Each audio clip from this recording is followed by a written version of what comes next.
If you've been watching the news recently, you've seen that Western media has changed their tune on Gaza and Palestine, and it's in the wake of them seeing the mass starvation happening to the people in Gaza and the mass oppression we're seeing being ramped up in the West Bank. Gaza has reached level 5 starvation, which, paraphrasing, means the people who are suffering from starvation are either on the brink of dying or will die, or will have lifelong significant impacts to their life if they do survive. The estimated number of those people is over 500,000, which is far greater than perhaps even the highest numbers we see suggested in those who have been killed by the bombing. And remember, the number that's been reported, around 60 to 80,000, hasn't changed since the middle of last year, because Gaza's ministries aren't able to keep up with counting because of the actions of Israel. So potentially it's hundreds of thousands that have been murdered by bombs, and we're going to see hundreds of thousands more either die from starvation or have just irrevocable damage done to them because of the starvation. So this video, I am going to basically clip in a lot of reviews that I've made of books about Palestine and from Palestine, and I'm gonna play them for you now, and you're gonna see me like this at the end of the video. Before we start, I do want to say, obviously you watching and reading these books is a good thing. Obviously, I want you to go off and educate yourselves. I want people to actually learn about the oppression of the Palestinian people, and also to hear and read the stories of the Palestinian people who, even when they are being violently oppressed for generations, are able to create beautiful art, like many of the fiction books you'll probably see in this video are. But also, just reading this stuff isn't going to make the biggest tangible impact, so I do want you to go off and get involved in things. Normally I link the books. I will be linking to charities you can donate to, but also try and get involved in something locally. If you have a local Palestine Solidarity campaign group, if you have a Palestine museum near you, I know they opened one in Scotland recently, there's one in Bristol, go, help, donate, do something like that. If you are an artist, a musician, a writer, use that art, use that stuff to get involved and create and help. If you are a sports person, see if the team you play for can do something for Palestine. Whatever you can do, whatever your skills are, you can use them to help people. Any sort of liberation movement needs artists, needs athletes, needs organizers, needs all of these things. Whatever you're fighting for, it's Palestine, it's Congo, it's what's going on Myanmar. All of these things you can get involved in a myriad of ways. Reading the books helps. Reading the books educates you, and educating yourself on this stuff is important. But get involved in whatever way you can. Donating is a great entryway. Boycotting is a cost-effective way of getting involved. Do find a way of getting involved, and I promise you will feel so fulfilled. Now to show you the videos I'm clipping in. Palestine, a 4,000-year history. I think I have made a video where I mentioned this book before, but it was over a year and a half ago. And I want to bring this book up again because I don't think it's one that's being brought up as much, because I don't think it gives as much of a detail as to what's happening right now as some other books like the 100 Years' War on Palestine. But I think it's a very interesting book. Basically, part of the purpose of the book is trying to debunk Israeli myths, debunk the myths that Israel puts forward about the land to try and ensure that they have some sort of claim to the land. It's part of the Zionist project where they are trying to co-opt history to try and make it justify the current Zionist regime in the area. There's a reason why, I believe, during the earthquakes in I'll put the news article here, but during an earthquake, I think maybe in Greece or Turkey, they well, maybe Greece or Turkey. Okay, listen, if you're Greek or Turkish, please don't come for me. There were Israelis trying to steal artifacts to then use them as a way to justify, the current state of Israel. And basically this book is going over the past 4,000 years of recorded history that we have and the ties that the Palestinian people have to the land. And I don't want to get into genealogy and stuff because it's not really, my expertise, but we know from scientific fact that the Palestinians that live in Palestine are descendants of the people who have always lived in Palestine. Whenever Israel says the Arabs, they call Palestinians the Arabs, it's trying to other Palestinians. They're trying to basically say the Palestinians all came from the Arabian Peninsula, they all came from West Saudi Arabia and Oman and Yemen are. When in actuality, the majority of Palestinians are just from the Levant, are from Palestine, and it's just culturally they have been Arabized. They speak Arabic. That in Morocco, some people speak Arabic. It doesn't mean people from Morocco are from, Saudi Arabia. There are Amazigh people who speak Arabic. It doesn't mean they're not Amazigh. That's kind of what Israel's trying to do. Israel tries to co-opt the history and the land and use it to justify their existence and try to undermine the existence of Palestine. That's why you always see people saying, there's no P in Arabic, so Palestine can't exist. And it's like, well, there's no, C in China, but they call it Zhongguo because that's a language.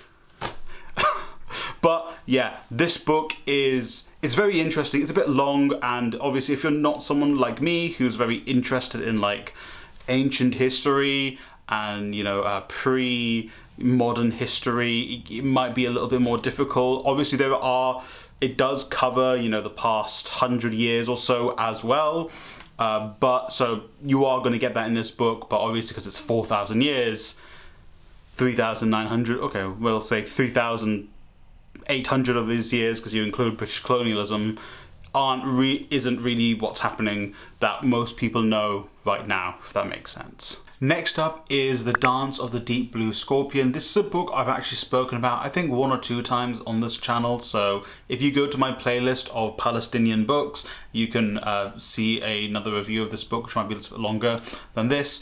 Again, a very obscure, a very absurdist book. It is set in the West Bank, and my interpretation of this book, and I don't want to give too much away, so I'm not going to go too far into it, but it is basically the author through the protagonist dealing with the loss of the West Bank, dealing with the erosion of the West Bank as Israel slowly well, it's not even slowly anymore, sadly, as Israel encroaches more into the West Bank, and he sees the place he's living in the book being eroded and the past fading away and having to move to somewhere else, somewhere higher and further away, less familiar to his life. He's reacting negatively to it. He doesn't know how he feels. He doesn't know how to express his feelings. And I think that it parallels basically the loss of Palestine and the loss of his home that the protagonist goes through in this book. I hope that didn't give away too much, but again, it is a book that's very obscure and very absurd. If you're someone who, like me, likes Hiromi Kawakami, where the writing is good, is of such good quality that you even if you're not really getting what's happening, or at least what's happening is very strange, you accept it because it's really good. I really recommend this book. Again, it's one that I read and I was like, this is so weird, and I never saw anyone else talk about it. I think I saw it because I was like, I want to find a short book from a Palestinian author, and it took a little bit of digging, and I was like, this seems very different, and so I picked it up. But again, never seen anyone else talk about it. But again, if you're into that sort of absurdist writing, highly recommend. The Mornings in Jenin. I think this is the first book from Palestine I ever read, even before I read any non-fiction either. I don't remember where I got the book. I think maybe a family member had it and they gave it to me. I'm not 100% sure. But this is a multi-generational book about Palestinian olive farmers and about their lives and the crushing weight of living under the occupation. It is heartbreaking, it is sad, it is heartfelt, it is just... Again, multi-generational books are really interesting because a lot of the time multi-generational books do come from more like Eastern, for lack of a better term, cultures. So like East Asia, South Asia, Southwest Asia, Africa as well. Basically outside of Europe and North America is really where you're going to get multi-generational books, multi-generational stories, because of cultural things like multi-generational households and just the less of a concentration on the individual and more on the collective in these regions. And so it's always really emotional when you're reading these kind of stories as someone from a culture who lives in multi-generational communities a lot of the time. But this in particular, layered on top of the story of the Palestinian people. Again, a lot of the things written in this book are things that actual Palestinians experience every single day, and so it adds to that just emotional heft and weight to the book, and I really recommend it. It's not, I think none of these books are for the faint of heart, but this one, you know, especially if you're someone who's very connected to your family, I would very much really tell you this is going to be like a heart-wrenching read, as all of them are really. Minor Detail. Minor Detail is actually a book that the book club that my members are a part of, we read together. And the video review of it is coming out next week. It's coming out during the week. So if you want to get that video review and you want to be part of the book clubs going forward, you can become a member. I'll talk to you more about that at the end of the video. But Minor Detail, you probably know it. It was in the news because the author was meant to get a prize in Germany, and then because of everything that Israel has been doing to the Palestinian people, they decided to rescind giving that to the author, and then people were like, oh, I'm going to go off and read this book.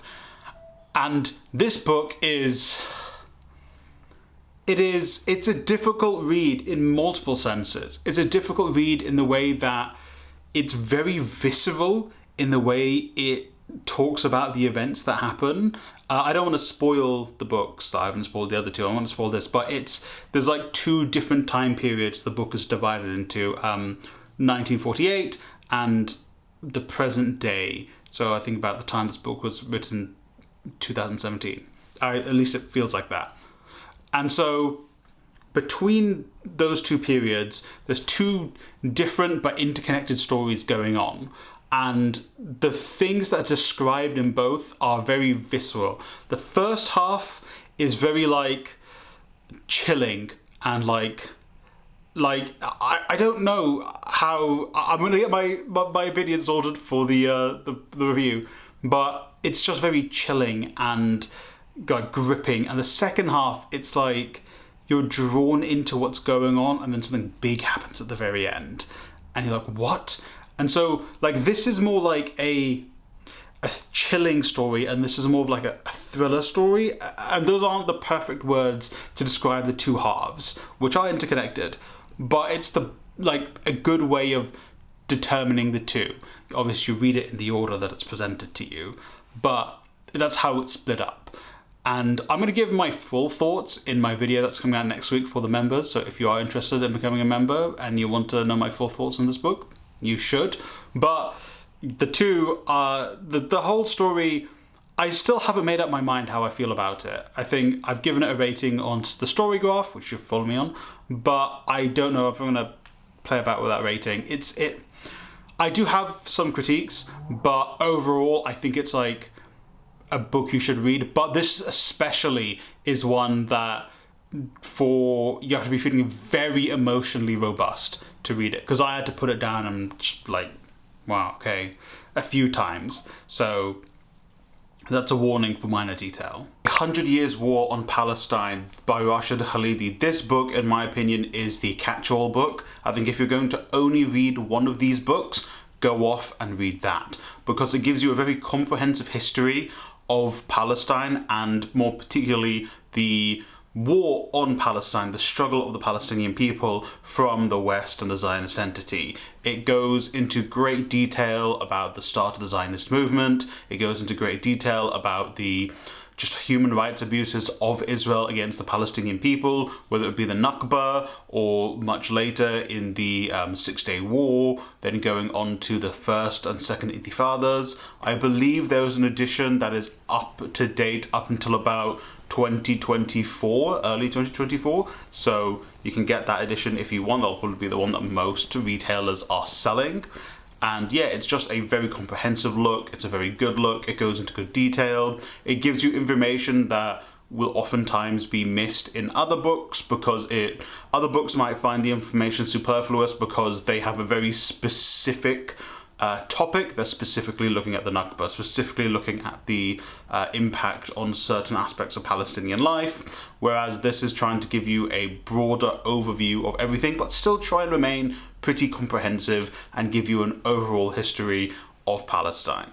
So that's why I recommend this book. It's a very good book in my opinion. I got through it fairly easily. It's written in a way where it's very easy to understand. It's broken down into good chunks, so it never feels overwhelming when reading. So like I said, if you're going to get any of the 3 books I talk about today, I think this is the one that I would highest recommend.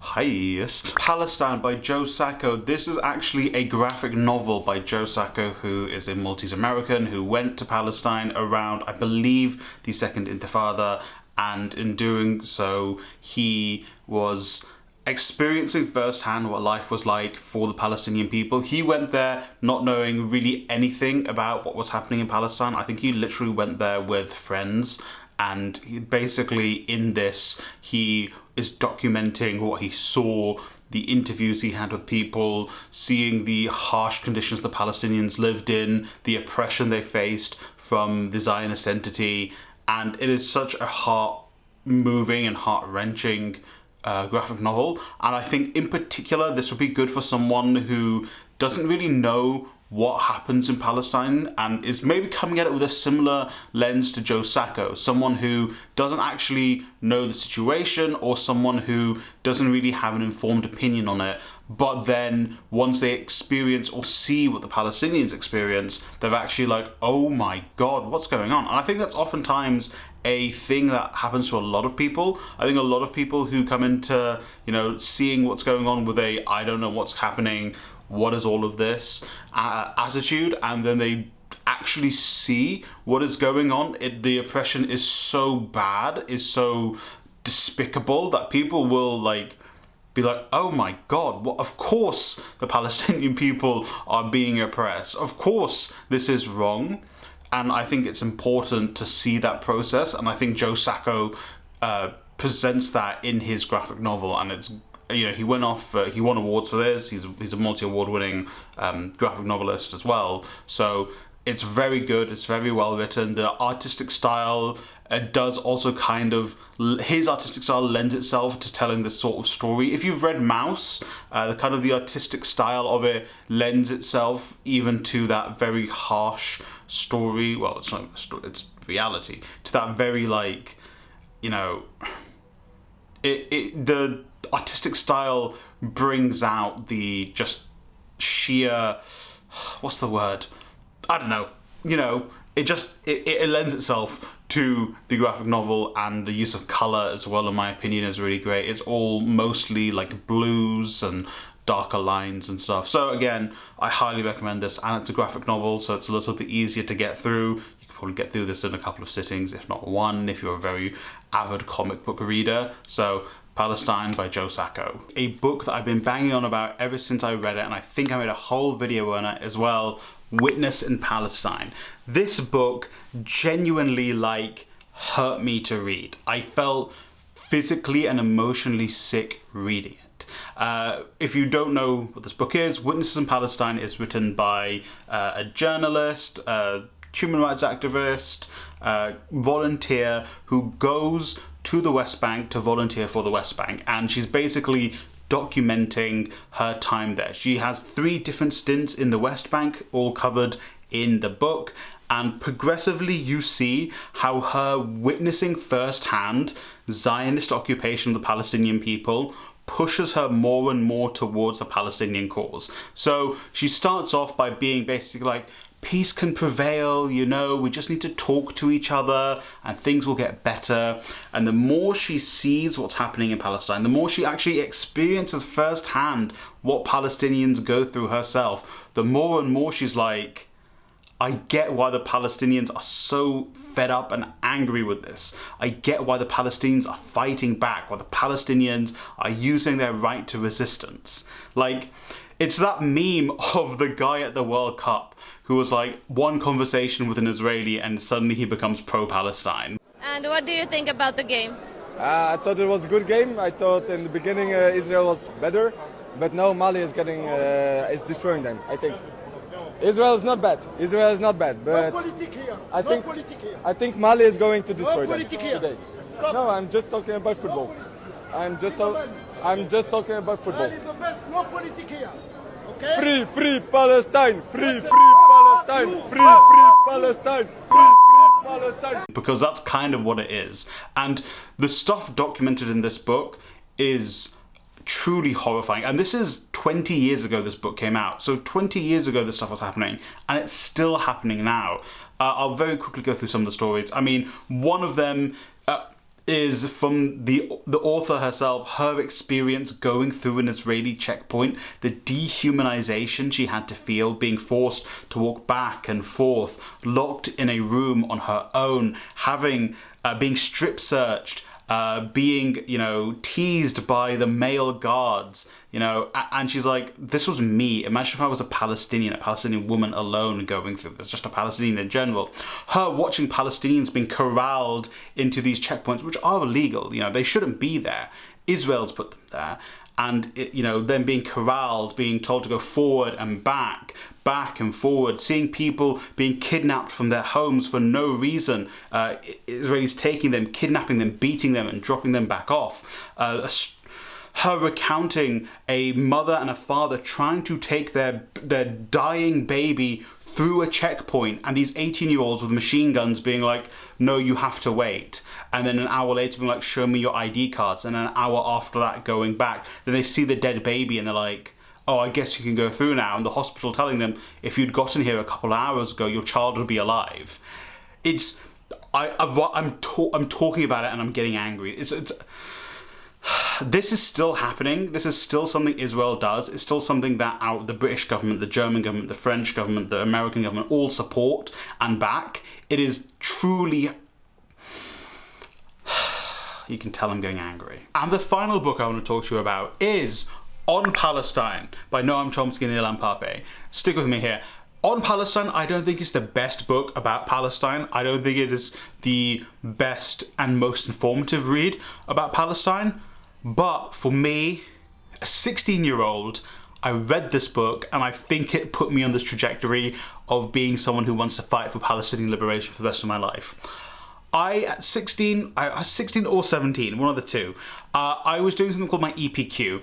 EPQ is a thing, I don't know if they still do it in schools nowadays, but in the UK it was basically like an optional, additional thing you did at sixth form or college, so when you're 16 to 18 years old, which is basically like practice for university. I think it counts as a qualification. I think it counts as like what was then called an AS level. So your A level is the final thing you get in like non-university schooling, unless you're doing like in England, okay, well, just standardly, there's differences. But an AS level, at least when I was doing it, was like counts as like half an A level. It was like the exams you did the year before. I know they've changed it nowadays, it's all over the place, but it counted as that. And you could write it on anything as long as like the teacher who was supervising you approved of it. And you know, I was studying history, politics and English at that age, and I was like, I don't know what I want to do. I want to do something like that. And I don't know what it was. I can't remember the year it was, but my brother was reading about Palestine and I saw the book and I was reading and I read about it and I think I saw it on the news and I was like, I want to read about this, I want to learn about this. And this book triggered me learning about Palestine, like understanding the struggle of well, at least getting an understanding of the Palestinian struggle, and being like, oh my God, I need to do something about this in my life in some way. And with that, I wrote an essay. I don't know how many pages it was. I don't think it was very long. I think I read it pretty recently. It's not very good, but it's like baby's first university essay. And I didn't go to university in the end. It was on, like, what is the best solution to the Palestine question? And obviously, you know, a 17, 18-year-old isn't going to be the one to solve it.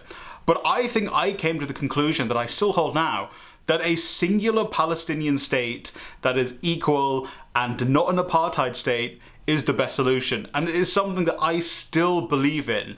And I remember I spoke to some guy in like the southern parts of America, a professor. I interviewed him. I asked him some questions about his essay. I included that.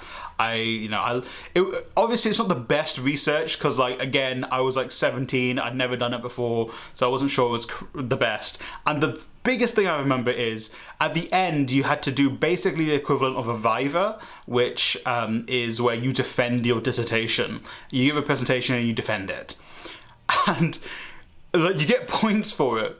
And I was like, okay, I'm gonna get great points for this. And then one of the adjudicators was someone related to the school. It was like they brought in external people for it. So it wasn't your teachers because they might have a bias. And this guy was so pro-Palestine, and he was like, yeah, I agree. Israel's an apartheid state. Israel's a rogue nation. And then at 17, I was like, whoa, what is it saying? And now I'm like, Jesus, dude was spot on. What was this, like 10, 11 years ago? Spot on. And then afterwards he pulled me aside and was like, you're a study politics at university, aren't you? I was like, I'm doing history and drama. And then I dropped out after like less than a month. We'll sort that out at some point in the near future. But this book, even though that tangent isn't relevant to you as a viewer, it might be something fun for you. It made me care about what's going on in Palestine, and that's why this book is special to me. It's not the best book on Palestine, as in most informative, you're not going to learn the most. It is a conversation between Pape and Chomsky, but it's good. Go off and read it. You'll find it basically everywhere.